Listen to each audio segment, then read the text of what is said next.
Bugun men sizga juda muhim masalani tushuntirib bermoqchiman. Pensiya pullarini yo'qotmaslik, to'lov kechikib qolmasligi yoki hisobdan noto'g'ri yechib yuborilmasligi uchun pensionerlar 1 iyulgacha nimalarni bajarib qo'yishi kerak. Bu mavzu faqat bitta ikkita odamga emas. Pensiya oladigan har bir fuqaro, pensionerning farzandlari, vasiylari, chet elda yashayotgan qarindoshlari va bank kartasi orqali pul olayotgan keksalarga bevosita tegishli. Men buni oddiy tilda bosqichma-bosqich tushuntiraman. Chunki ko'p odamlar mening pensiyam baribir tushaveradi. Hech narsa qilmasam ham bo'ladi deb o'ylaydi. Lekin amaliyotda bitta hujjat yangilanmagani, bitta ariza berilmagani, bank kartasi muddati tugagani yoki yashash joyi bo'yicha ma'lumot mos kelmagani sababli pensiya to'lovi vaqtincha to'xtab qolishi, kechikishi yoki qayta tekshiruvga tushishi mumkin. Shuning uchun hoziroq kanalga obuna bo'ling, videoga like bosing va bu ma'lumotni pensiya oladigan yaqinlaringizga ham yuboring. Chunki bu yerda gap oddiy maslahat haqida emas. Odamning har oy kutadigan pulini vaqtida olish haqida ketmoqda. Avval ko'p ishlar qog'oz hujjatlar, mahalla ma'lumotnomasi, bankdagi shaxsiy murojaat yoki pensiya jamg'armasiga borib ariza yozish orqali hal qilinardi. Pensionerning yashash joyi, shaxsiy ma'lumotlari, pasport yoki ID karta raqami, bank kartasi, vasiylik holati, nogironlik muddati, ishlash yoki ishlamaslik holati bo'yicha ma'lumotlar turli idoralarda alohida saqlanardi. Ba'zan bir joyda ma'lumot yangilanadi, boshqa joyda esa eski holatda qolib ketardi. Endi esa tizimlar tobora elektronlashmoqda. Pensiya to'lovlari, bank kartalari, fuqarolik holati, yashash manzili, nogironlik, ish haqi, soliq va boshqa ma'lumotlar elektron bazalar orqali solishtiriladi. Bu yaxshi tomoni bilan qulay. Odam har safar qog'oz ko'tarib yurmasligi kerak.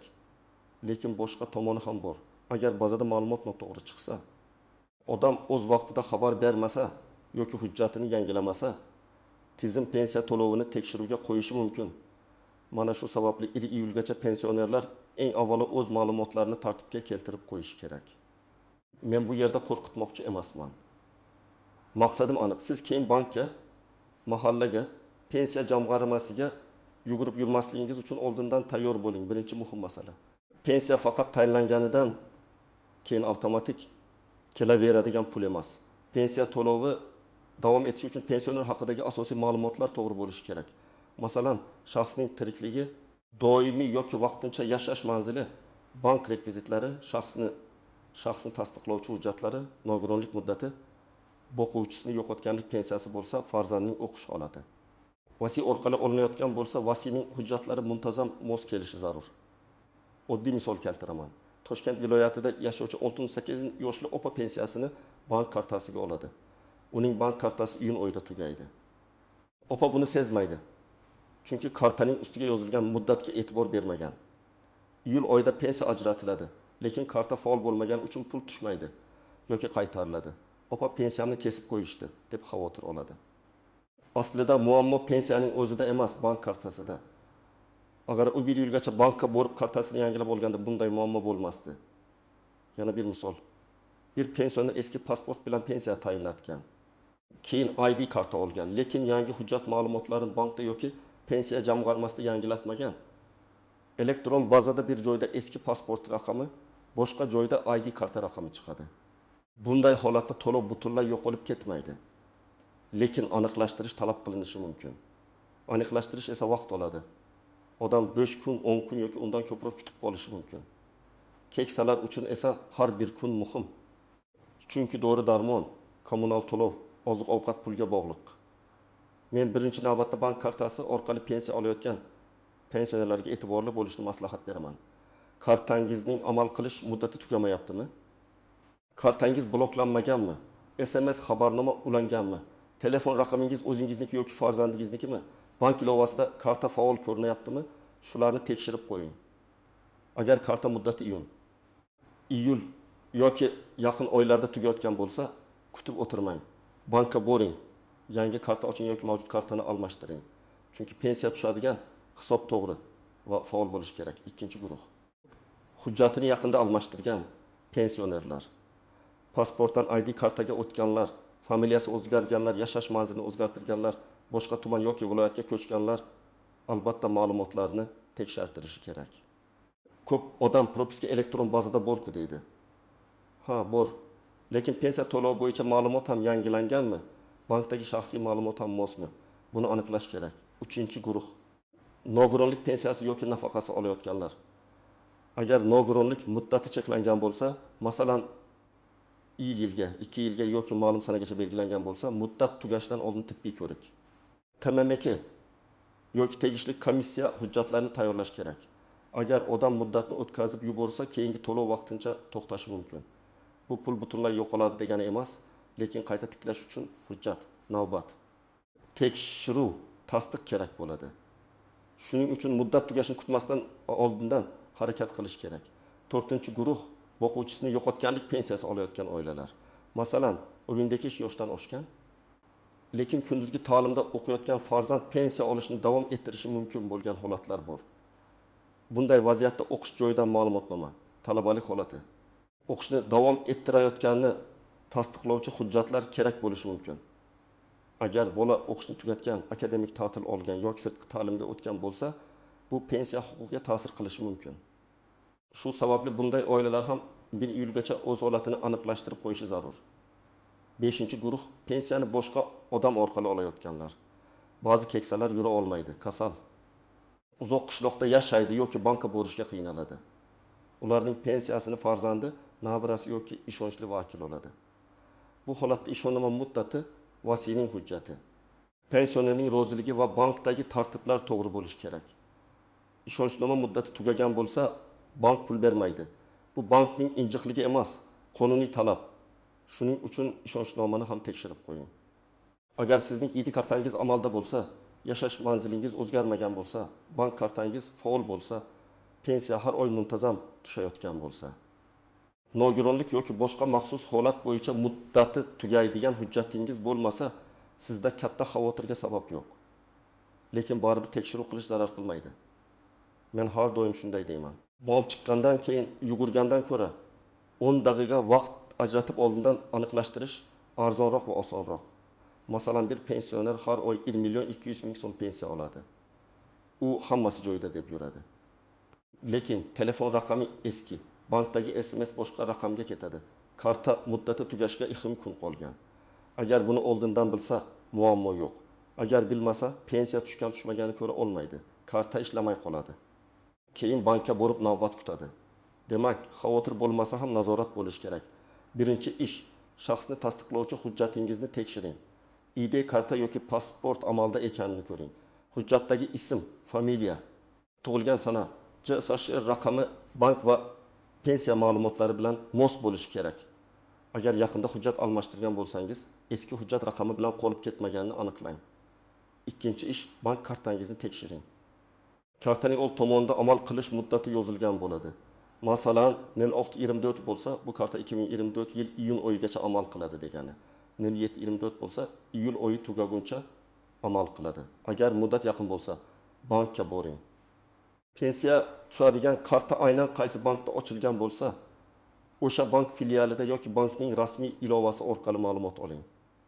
Kartani yangilaganda pensiya tushadigan hisob o'zgarmaydimi yoki yangi rekvizit beriladimi? Albatta so'rang. 3-ish, yashash manzilingizni aniqlashtiring.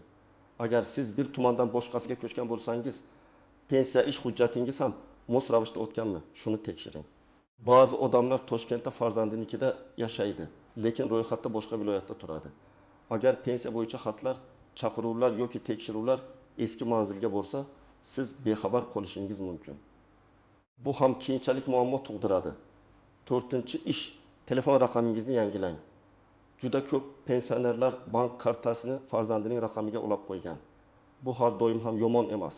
Agar farzand ishonchli bo'lsa va pensioner xabardor bo'lsa, qulay bo'lishi mumkin. Lekin amalda shunday holatlar sharidi. Karta onaniki SMS o'g'lining telefoniga boradi. Ona pul tushganini bilmaydi, o'g'il esa boshqa shaharda. Yoki telefon raqami allaqachon ishlamaydi. Shuning uchun bankka borib SMS xabarnoma va telefon raqami to'g'ri ekanini tekshirib qo'ying. 5-ish, maxsus hujjatlaringiz muddatini tekshiring. Nogironlik ma'lumotnomasi, ishonchnoma, vasiylik qarori, o'qish joyidan ma'lumotnoma, xorijda yashayotgan pensionerlar uchun tiriklikni tasdiqlovchi hujjat kabi hujjatlar mavjud bo'lsa, ularning muddati juda muhim. Bitta sanani o'tkazib yuborish butun jarayonni cho'zib yuboradi. Birinchi vaziyat. Samarqandlik 62 yoshli ota pensiyasini naqd shaklda olib yurgan, keyin bank kartasiga o'tkazilgan. U kartadan foydalanishni bilmaydi. PIN kodni qog'ozga yozib qo'ygan. Nabirasi bankomatdan pul yechib berib yurgan. Bir kuni karta bloklanadi. Chunki PIN kod bir necha marta noto'g'ri kiritilgan. Pensiya tushgan, lekin pulni olishning imkoni yo'q. Agar ota yoki uning farzandi oldindan bankka borib, karta holatini tekshirganda PIN kodni tiklash, yangi karta olish yoki ishonchli vakil orqali tartibga solish mumkin edi. Ikkinchi vaziyat. Farg'onada bir ayol o'quvchisini yo'qotganlik pensiyasini farzandi uchun oladi. Farzand 12 yoshga to'ladi va kollejdan keyin oliygohga kiradi. Ona o'qiyapti-ku, pensiya davom etadi deb o'ylaydi. Lekin o'qish joyidan tegishli ma'lumotnoma vaqtida taqdim etilmagani uchun to'lov tekshiruviga tushadi. Keyin hujjat topshiriladi, lekin bu orada oila bir oy yoki undan ko'proq vaqt pul kutib qoladi. Demak, o'qish holatini tasdiqlovchi hujjatni oldindan tayyorlash kerak. Uchinchi vaziyat. Qashqadaryolik pensioner boshqa viloyatga farzandiga ko'chib ketgan. Rasmiy manzilni o'zgartirmagan, bank kartasi ham eski tumanda ochilgan. Bir kuni kartasida muammo chiqadi. Filialga borish kerak bo'ladi.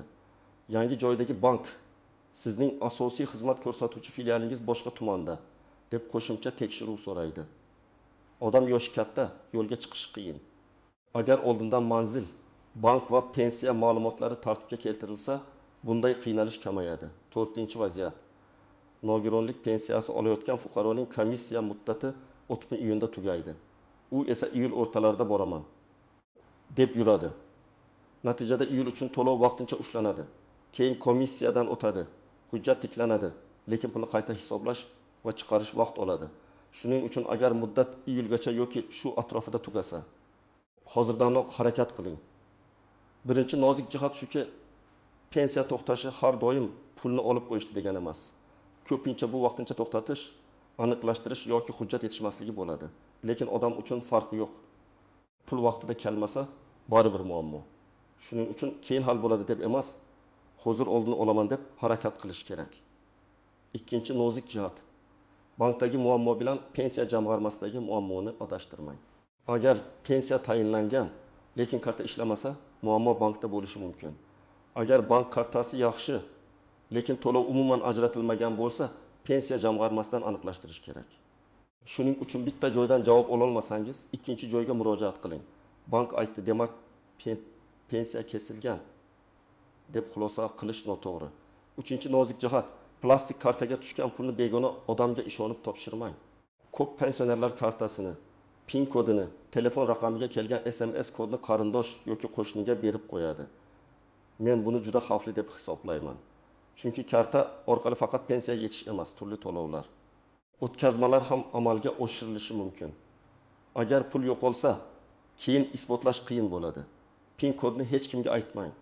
Agar yordam kerak bo'lsa, bank xodimi huzurida yoki ishonchli yaqin inson bilan birga ish tuting. 4-nozik jihat. Chet elda yurgan pensionerlar. Agar pensioner uzoq muddat O'zbekistondan tashqarida yashayotgan bo'lsa, ayrim holatlarda tiriklikni tasdiqlash, konsullik hujjatlari yoki bank orqali shaxsni aniqlash talab qilinishi mumkin. Bunday odamlar kartamga tushaveradi deb beparvo bo'lmaslik kerak. Ayniqsa pensionerning o'zi chet elda, kartasi esa O'zbekistonda qarindoshda bo'lsa, bu juda ehtiyotkorlik bilan tartibga solinishi kerak. Qonuniy vakolat, ishonchnoma va bank talablari buzilmasligi zarur. 5-nozik jihat. Ortiqcha to'langan pul. Ba'zida odam pensiya olish huquqiga ta'sir qiladigan holatni vaqtida xabar qilmaydi. Masalan, o'quvchisini yo'qotganlik pensiyasi olayotgan farzand o'qishni to'xtatadi, lekin oila buni bildirmaydi. Keyin tizim buni aniqlasa, ortiqcha to'langan pullarni qaytarish masalasi chiqishi mumkin. Shuning uchun o'zgarish bo'lsa, yashirmaslik kerak. Vaqtida xabar berish keyingi katta qarzdorlikning oldini oladi. Endi men sizga aniq nima qilish kerakligini aytaman. Birinchi navbatda uyda barcha hujjatlarni bitta papkaga yig'ing. ID karta yoki pasport, pensiya guvohnomasi bo'lsa u, bank kartasi, bank hisob raqami ma'lumotlari, nogironlik hujjati, ishonchnoma vasiylik hujjati, o'qish ma'lumotnomasi, telefon raqam egasi haqidagi ma'lumotlar hammasi bitta joyda tursin. Keksalar ko'pincha hujjatni bir joyga, kartani boshqa joyga, pin kodni esa umuman esdan chiqqan joyga qo'yadi. Tartib bo'lsa, muammo tez hal bo'ladi. Ikkinchi qadam, bankka murojaat qiling. Bankka borganda shunchaki kartam ishlaydimi deb so'ramang. Aniq savol bering. Pensiya tushadigan kartam faolmi? Amal qilish muddati qachon tugaydi? Hisob raqamim yopilmaganmi? Telefon raqamim to'g'rimi? SMS xabarnoma ulanganmi? Karta bloklanmaganmi? Yangi karta olsam pensiya avtomatik tushadimi yoki pensiya jamg'armasiga rekvizit berishim kerakmi? Mana shunday savollarni bersangiz, bank xodimi ham aniq javob beradi. Uchinchi qadam, pensiya jamg'armasining tuman yoki shahar bo'limiga murojaat qiling. Agar imkon bo'lsa, oldindan telefon orqali yoki elektron xizmatlar orqali ma'lumot oling. Borganda o'zingiz bilan shaxsni tasdiqlovchi hujjat, bank kartasi, kerak bo'lsa ishonchnoma va boshqa hujjatlarni olib boring. Mening pensiya ishimda ma'lumotlar to'g'rimi? Bank rekvizitim mosmi? 1 iyuldan keyin to'lovda muammo bo'lmaydimi deb so'rang. Agar biror hujjat yetishmasa, yozma yoki aniq ro'yxat qilib oling. 4-qadam. Agar pensionerning o'zi borolmasa, qonuniy vakil orqali harakat qiling. Lekin men o'g'limam, men qiziman deyish har doim yetarli bo'lmaydi. Ayrim amallar uchun ishonchnoma kerak bo'ladi. Notarial ishonchnoma muddati, vakolat doirasi aynan pensiya va bank operatsiyalariga ruxsat berilmagani muhim. Ishonchnomada faqat hujjat topshirish yozilgan bo'lsa, pul olishga ruxsat bo'lmasligi mumkin. Shuni oldindan tekshiring. 5-qadam. Elektron xizmatlardan foydalaning. Agar farzandlaringiz internetdan foydalana olsa, MyBank.gov, Uz, bank ilovalari, rasmiy kol markazlar orqali ayrim ma'lumotlarni tekshirish mumkin. Lekin men ogohlantiraman. Faqat rasmiy manbalardan foydalaning. Telegramda noma'lum odam pensiyangizni tekshirib beraman, karta raqamingizni yuboring, SMS kodini ayting desa, aslo ishonmang. Davlat idorasi ham, bank ham sizdan SMS kodini so'ramaydi. SMS kodni aytish pulingizni o'zingiz topshirish bilan barobar. 6-qadam. Agar pensiya tushmasa, vahmaga tushmang, ketma-ket tekshiring. Avval bank kartasini tekshiring, pul tushganmi? Karta ishlayaptimi? Blok yo'qmi? Keyin pensiya jamg'armasiga murojaat qiling. To'lov chiqarilganmi, qaytarilganmi? Tekshiruvdami? Agar muammo hujjatda bo'lsa, qaysi hujjat kerakligini yozib oling. Og'zaki gapga ishonib yuravermang. Iloji bo'lsa murojaat raqami. Ariza nusxasi yoki javobni saqlab qo'ying. Agar siz pensiya jamg'armasiga ariza yozsangiz, arizada aniq ma'lumot bo'lishi kerak. Masalan, men falonchi. Pensiya to'lovlarim 1 iyuldan keyin uzluksiz amalga oshirilishi uchun shaxsiy ma'lumotlarim, bank rekvizitlarim va pensiya ishimdagi holatni tekshirib berishingizni so'rayman. Keyin telefon raqamingizni yozing. Pasport yoki ID karta ma'lumotlarini kiriting. Bank kartangiz qaysi bankka tegishli ekanini ko'rsating. Agar muammo bo'lsa, pensiya to'lovim falon oyda tushmadi yoki bank kartam yangilandi. Yangi rekvizitni kiritishingizni so'rayman deb aniq yozing. Bankka murojaatda esa pensiya mablag'lari kelib tushadigan kartamning amal qilish muddati, hisob holati, blok mavjud yoki mavjud emasligi, telefon raqami va SMS xabarnoma xizmatini tekshirib berishingizni so'rayman deb aytish mumkin. Agar karta yangilansa, bankdan yangi karta eski hisobga bog'langanmi yoki yangi hisob ochildimi? Albatta aniqlang. Chunki pensiya eski rekvizitga ketib qolsa, yana vaqt yo'qotasiz. Birinchi xato, hamma narsani farzandim biladi deb hujjatlarni butunlay boshqalarga topshirib qo'yish. Farzand yordam berishi yaxshi.